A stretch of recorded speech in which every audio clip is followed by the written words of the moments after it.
4주년 특별연설은 이런 내용입니다. 무주택 서민, 신혼부부, 청년들이 내 집 마련의 꿈을 실현할 수 있도록 하겠다. 그리고 주거 안정은 뭐의 핵심? 민생의 핵심. 뭐 다 좋은 얘기 다 하셨어요. 주거 안정은 민생의 핵심이고요. 무주택 서민이나 신혼부부 청년들이 내 집 마련을 진짜 이게 꿈이 아닌 현실이 됐으면 좋겠습니다. 현실이 됐으면 좋겠어요. 꿈이 실현될 수 있도록 하겠다. 가장 쉬운 방법이 있거든요, 사실. 정부만 모르는 것 같은데. 무주택 서민, 신혼부부 청년들이 내 집 마련을 할 수 있는 방법은 하나죠. 뭐예요? 공급입니다, 공급. 이 공급이라는 아주 단순한 논리 하나만 생각하면 사실상 되게 쉽게 풀려나갈 수 있는 일을 너무 어렵게 푸는 것 같습니다. 계속해서 보겠습니다. 자, 정책 기조와 관련해서요, 부동산 시장에 대한 고려가 부족하다는 지적이 나옵니다. 무슨 얘기냐면 아까 대통령께서 얘기하신 누구나 내 집을 살 수 있게끔 마련하겠다. 그 주택시장 안정은 민생의 초석이다. 이런 얘기를 하셨는데, 그러니까 부동산 시장에 대한 고려가 상당히 부족하다는 얘기입니다. 어떤 얘기냐면 이런 얘기죠. 부동산 시장 공급이 원활하고 수요자 중심으로 시장이 선순환돼야지 집값을 잡을 수 있다는 게 업계의 판단입니다. 그러니까 공급이 돼야지 되고요. 수요자 중심으로 돌아가야지 됩니다. 근데 수요자가 지금 일단 공급은 막혀 있습니다. 그리고 물리적인 공급은 사실상 제가 봤을 때 앞으로 향후 10년 동안도 힘들다. 왜? 지금 뭐 오세훈 서울시장이 민간으로 하네, 아니면 정부에서 공공으로 하네, 이게 뭐 언제 될까요? 이게 재개발한다고는 하지만 이게 언제 될까요? 한 10년 15년 걸리겠죠? 3기 신도시도 언제 될까요? 사전청약에 대한 제가 뭐 영상도 얼마 전에 찍었지만 사전청약 입주가 과연 언제 될까요? 그러니까 공급은 사실상 ING 언제 될지 몰라. 그러면 기존에 있는 물량이라도 어떻게 수요자 중심으로 이제 원활하게 선순환이 되게 해야지 되는데, 일단은 뭐 수요자들이 살 수 있게 지금 만들어 놓은 것도 힘들어. 왜냐면 뭐 대출, 뭐 이번에 DSR, 뭐 송 대표님께서 뭐 90%까지 해준다. DSR 40% 막아놨는데 무슨 90%가 무슨 의미가 있겠습니까? 그죠? 물론 어느 정도 대출을 규제하는 거에 대해서는 전 찬성입니다만, 글쎄 무주택자한테까지 그렇게 옥죄듯이 대출 규제를 하는 게 과연 맞는 얘기인가? 그리고 무슨 아파트를 사는데 6억 이상에 대한 대출은 안 된다? 서울시 아파트 6억짜리가 어디 있다고 6억짜리 아파트에 대한 대출 규제를 합니까, 이게? 서울시 평균 전세 가격이 9억인데, 이게. 그죠? 그러니까 어쨌거나 제가 봤을 때는 이게 그러니까 앞뒤가 안 맞는 얘기들이 많아요. 어쨌거나 공급이 원활하지 못하고 수요자 중심이 되지 않다 보니까 이게 집값을 영원히 잡을 수 없는 것 같습니다. 그래서 선순환 정책에 필요한 거는 거래세 완화죠. 거래세는 이제 그러니까 취득세와, 그죠? 취득세와, 양도세가 있죠. 양도세. 양도세 투세가 너무 과해, 사실상. 그죠? 그러니까 이 그러니까 거래세가 높다 보니까 어떤 일이 벌어져요? 매물잠김 현상이 일어나는 거예요. 매물잠김 현상이. 거래세가 높다 보니까. 아니, 10억짜리 아파트를 여러분들 매도를 했어요. 8억 5천이 세금이야. 양도세. 웃기지도 않은 얘기죠? 정확하게 8억 2천 얼마겠죠? 대충 제가 8억 5천이라고 한 겁니다. 8억 5천이 세금이야. 10억짜리, 양도 차익이 10억인데 그러면 나한테 1억 5천 남아요. 이게 수익금이야. 이걸 누가 팔까요? 그러니까 당연히 매물잠김 현상이 일어나는 거죠. 그죠? 정부는 거래세가 아닌, 근데 정부는 어떤 생각을 하고 있냐면요. 거래세가 아니고요. 보유세 기준을 완화하는 방안을 논의 중이다.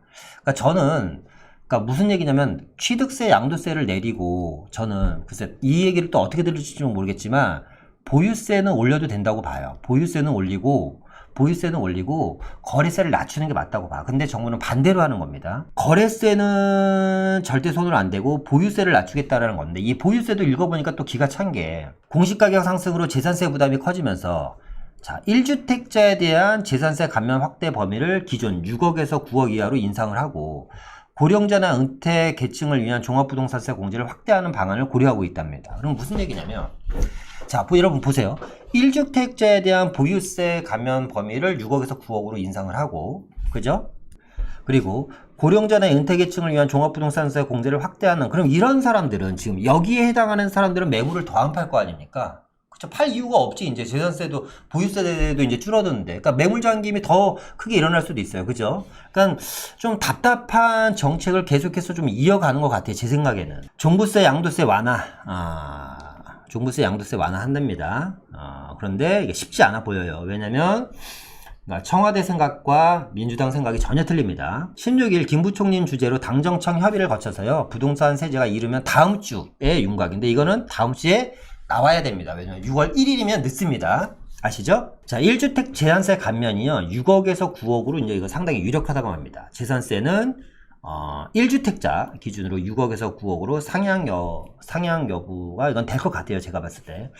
종합부동산세도 역시 종합부동산세 부과 기준을 현행 9억에서 12억으로 상향하겠다라는 겁니다. 종합부동산세도 9억에서 12억으로 특히 고령자 1주택자 등 대상으로 한 세금 공제 확대에 대한 여부를 계속해서 논의 중이다. 고령자나 1주택자. 양도소득세 보겠습니다. 양도소득세는 1주택자 양도세 비과 기준 금액을 현행 9억 원에서 12억으로 상향하는 거에 대한 여부, 이제 1주택자에 대한 얘기고요.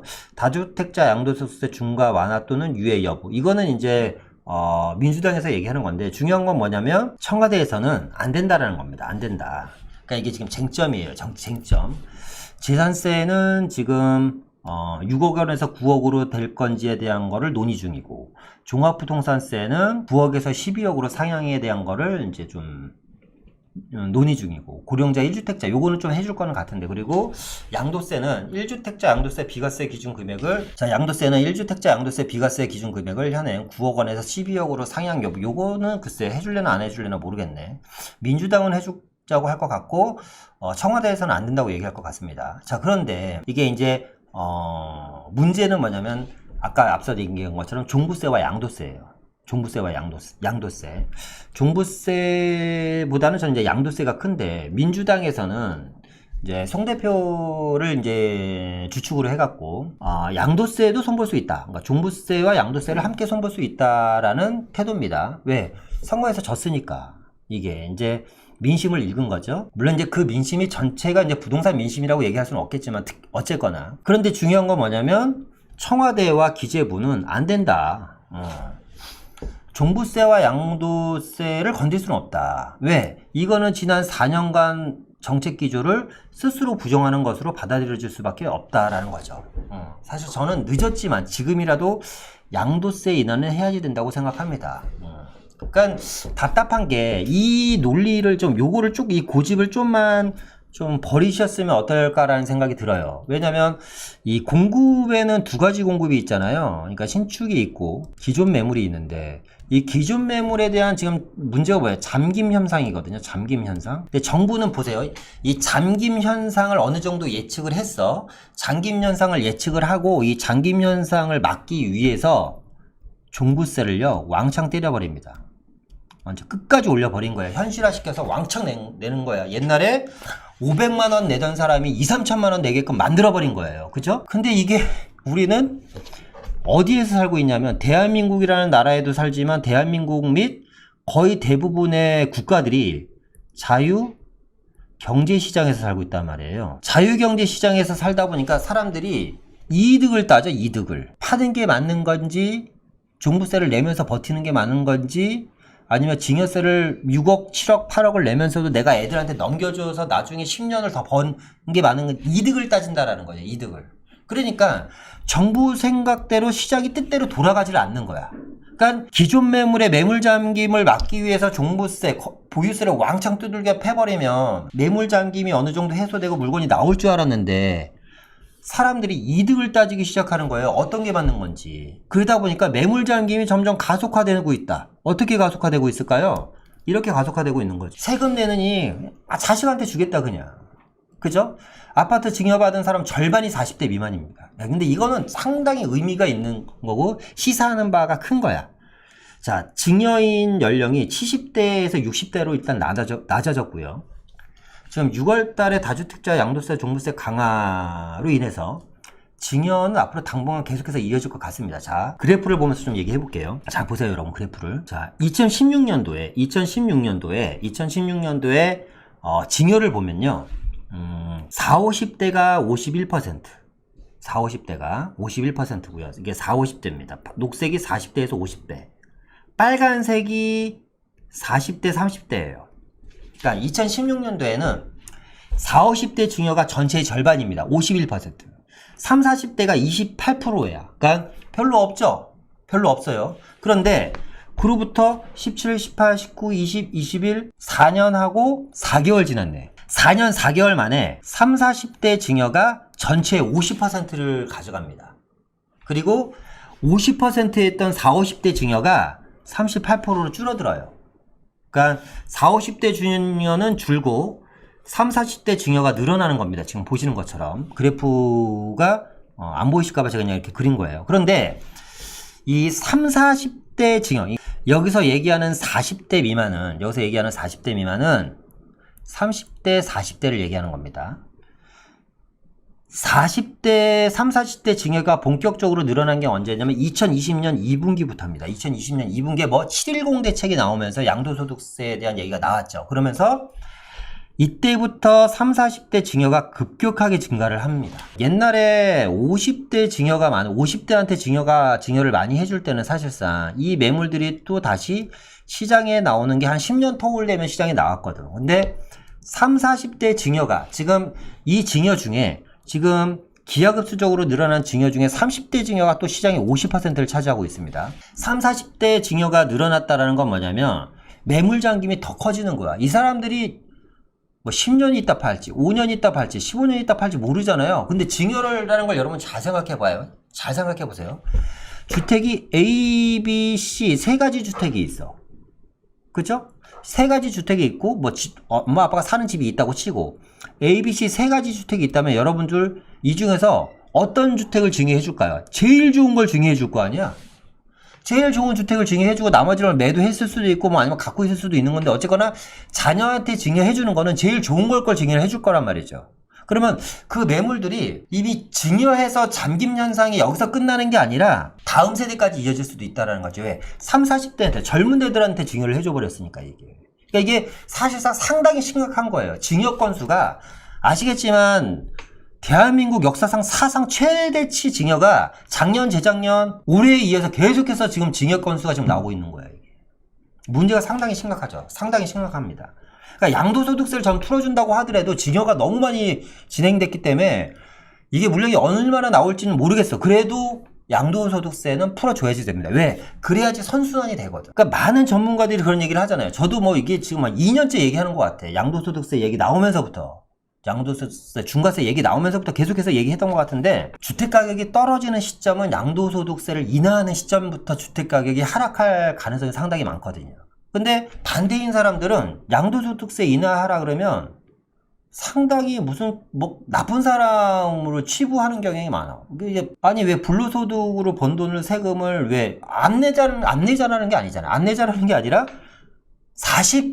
거의 45%에 육박하는 양도소득세인데요. 일반과세라고 하더라도 왜 지금 1억 5천 이상 안 오른 집이 어딨어? 1억 5천만 넘으면 그냥 뭐 45%인가 양도소득세 두들겨 맞는데 절반은 내는 거예요. 그런데 8, 90%를 내라니까 이게 억울한 거잖아, 이게. 그쵸? 그러니까 절반 정도를 내는 겁니다. 그런데 이게 또 불로소득이라고 얘기할 수도 없는 게, 그 집 한 채 살라고 10년, 15년을 열심히 일해갖고 집 한 채 산 건데, 그래서 올라버렸는데 이게 어떻게 또 불로소득이라고 그걸 단정 지을 수 있는 것도 단정 짓는 것도 사실상 저는 너무 이념적이라고 봐요. 저는 개인적으로. 자, 또 뉴스 한번 보겠습니다. 다주택자 매매 대신에 증여 버티기. 그러니까 양도소득세 중과 의미가 없는 거야. 양도소득세 중과하면 뭐해? 종합부동산세 왕창 때리면 뭐해? 증여해버리면 끝나버리는데 이게. 자, 6월 이후 양도소득세가요. 2주택자는 최고 65%에다 지방소득세까지 하면 71.5%야. 3주택자는 최고 75%에다가 지방소득세까지 하면 82.5%예요. 아까 얘기했잖아요. 제가 85% 낸다고 해서 82.5%야. 83% 잡고 그냥 대충 계산하자고요. 10억 갭 차이면 8억 3천이 세금이야. 누가 파냐고 이거를. 누가 파냐고요. 강남권 같은 경우는 너무나 심각한 게 또 강남권은 보세요. 자, 1월달입니다. 1월달 증여와 3월달 증여입니다. 1월달에 증여가 65건이 이루어졌어요. 1월달에 강남구에서만. 근데 812건이야. 두 달 사이에 증여가 거의 15배 정도 되나요? 어마어마한 겁니다. 어마어마한 거예요. 네. 어마어마한 거야. 그러니까 지금 이 채팅 하시는 지금 의견을 주시는 분들 중에 이 신경 저 신경 얼마나 써야 되는데 신경 쓸 거 많아. 집 하나 사놓으면 신경 쓸 거 많아. 임차인도 신경 써야지, 뭐 세금도 신경 써야지. 용기도 필요하죠. 정말 큰 용기도 필요한 겁니다. 그죠? 그러니까 이게 정말 답답한 겁니다. 어쨌거나 지금 이 시장은 이중고에 겪고 있는 거야. 이중고에. 앞서 말씀드렸던 것처럼 우리 공급에 대한 그래프는 다 봤고, 그죠? 공급 없죠? 그러기다가 아까 제가 전세 가격 지수 보여드렸죠? 전세 가격은 뭐 사상 최대치입니다. 170, 180%는 뭐 좀 기본이야, 그냥. 근데 전세 물량도 지금 기하급수적으로 줄어들고 있죠. 지금 월세화가 진행이 되면서. 근데 시장에 매물도 없네? 그죠? 그러니까 그 기대할 수 있는 건 뭐예요? 이거 하나밖에 없어. 공급밖에. 기대할 수 있는 건 공급밖에 없는데 공급이 없어. 네. 계속해서 보겠습니다. 이제 우리 문 대통령께서 이제 특별대담 하면서 주거 안정은 민생의 핵심이라고 했는데, 앞서 얘기했던 것처럼 공급 시그널 자체가 없다. 공급 시그널 자체가 없습니다. 상당히 진짜 심각합니다. 매물 잠긴 현상은 계속해서 가속화되고 있고, 작년 올해 증여 비율은 엄청나게 큰 폭으로 이제 사상 최대치 증여 기록을 갱신하면서 큰 폭으로 증가를 하고 있습니다. 특히 여기서 이제 30대 증여가 상당히 중요하다. 전체 증여의 50%가 지금 30대 증여. 이거는 상당히 의미심장한 얘기입니다. 매물 잠김 현상이 가속화되고 더 긴 시간 동안 매물이 잠길 수도 있다. 30대 증여가 30대들이 쉽게 집을 팔까? 그러니까 정신 나간 애들이 그거 팔아서 뭐 도박하고 이러지 않는 이상은 사실상 막 갑자기 스포츠카를 10억짜리를 사고 싶어 이러지 않는 이상은 저 그렇게 정신 나간 사람한테 증여도 안 해줬겠지만 부모들이 증여 연령이 낮아지고 있어요. 70대에서 50대, 60대. 그러니까 젊은 부모님들이 더 젊은 애들한테 증여를 해주고 있는 겁니다. 이게. 그러니까 부의 대물림은 가속되고 매물 잠식 현상은 점점 커지고 있다. 그러니까 이런 거를 사전에 막으려면 어떻게? 증여를 없애버리려면 양도세 인하를 해갖고 빨리빨리 현금화 시켜서 이 사람들이 팔게끔 해줬어야지 되는 거예요. 그냥. 아휴, 답답합니다. 이게. 오늘 또 하다 보니까 오늘은 또 흥분을 하네. 그래서 마무리하면 이겁니다. 물량의 장사 없다. 그러니까 이 물량의 장사 없는 거는 뭐 기정사실이지 않습니까? 이 물량의 장사 없다라는 걸 왜, 정부는 모를까. 예. 물량이 꼭 만들어내는 물량만 있는 건 아닌데, 그죠? 기존에 있는 물량을 얼마든지 활용할 수 있는 방법도 있는데, 어떻게든지 이 물량을 7년 동안, 그러니까 그 전에 이제 돌아가신 분 얘기하면 안 되지만 박원순 서울시장 7년 동안 가만히 있다가 이번 정부 들어와서 4년 동안 물량에 대한 얘기 입방껏 안 하다가 이제 1년 남겨놓고 부랴부랴 뭐 3기 신도시부터 시작해서 뭐 사전 청약, 공공재개발지, 공공재건축 진행한다고 지금 입 난리 법석을 치고 있습니다. 그러면서 서울시 웬만한 지역 토지거래 허가구역 다 묶어놓고, 그죠? 근데 이게 언제 시작할지도 모르는 이 공공이라는 사업이 언제 시작할지도 모르는, 그러면서 서울시 전체 지역이 살 수 있는 입지는 점점 줄어들죠. 왜? 토지거래 허가구역과 2월 4일 이후 입주권이 안 나오다 보니까 공공이 진행하는 지역이 많아지면 많아질수록 실제로 실거주자라든가 투자자들이 선택할 수 있는 입지의 폭은 점점 줄어든다는 겁니다. 그러니까 제가 항상 뭐라고 말씀드려요? 살 수 있을 때 사야지 되는 거야. 주택을 살 수 있는 기회가 있고 살 수 있는 시간이 있을 때 샀어야지 되는 거야. 왜? 규제 정책이라는 거는 한 번 시작하면 끝도 없이 규제를 갈 수밖에 없어요. 그러면 규제가 강해지면 강해지지 규제가 약해지진 않거든, 사실상. 이게 이제 얼마 남지 않았습니다. 얼마 남지 않았는데 모르죠. 이게 또 4년, 5년 또 더 진행이 될지는 아무도 모르는 일이기 때문에 사실상 사람들이 많이 불안해하고 불안정한 시장이 만들어지는 거죠, 이게. 그러니까 좀 기존에 있는 물량이라도 좀 풀어서 어느 정도 공급의 일부 해결이 됐으면 좋겠고 임대 시장도 좀 안정이 됐으면 좋겠다. 이런 게 저의 바람인데 그대로 될지는 모르겠습니다.